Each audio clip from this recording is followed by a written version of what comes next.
في يوم عادي جدا، كريم كان راجع من شغله آخر الليل مرهق وتعبان. الدنيا برد والشوارع فاضية إلا من شوية صوت عربيات بعيدة. هو ماشي في شارع جانبي لمح شنطة سودا صغيرة مرمية على الرصيف. وقف لحظة، بص حواليه، مفيش حد.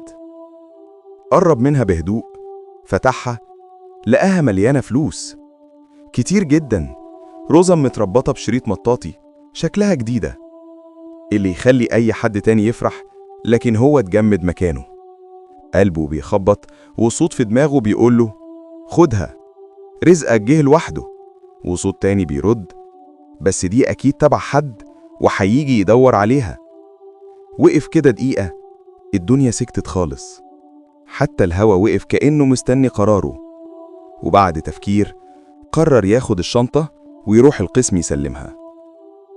وصل هناك، الضابط اتفاجئ، قال له انت متأكد انك لقيت دي في الشارع؟ كريم قال له ايوه يا فندم، وما قدرتش اسيبها. الضابط اخد الشنطة، فتحها، وفعلا كانت فيها اكتر من $500,000. كتب محضر وقال له يستنى شوية. بعد حوالي نص ساعة دخل راجل كبير في السن وشكله غني جدا. قال انه فقد شنطته من العربية وهو راجع من البنك، وكان حاطط فيها كل فلوسه لمشروع خيري بيعمله للأطفال الغلابة. لما شاف كريم راح له على طول وقال له انت اللي لقيتها؟ قال له ايوه.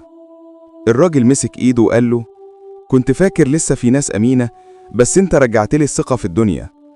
وأصر الراجل يديه مكافأة، لكن كريم رفض وقال له اللي مش ليا ما ينفعش أخده.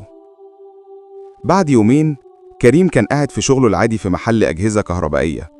جه له نفس الراجل، بس المرة دي جاي بعرض مش طبيعي. أنا بدور على مدير أمين يفتح فرع جديد لمشروعي، والمنصب ده ليك يا كريم. ومن اليوم ده حياته اتقلبت 180 درجة. بقى عنده وظيفة محترمة، بيت كويس، وكرامة محدش يقدر يشتريها. وفي كل مرة يشوف حد محتار بين الصح والغلط، يفتكر الليلة دي ويقول في نفسه اللي بيختار الصح عمره ما بيخسر.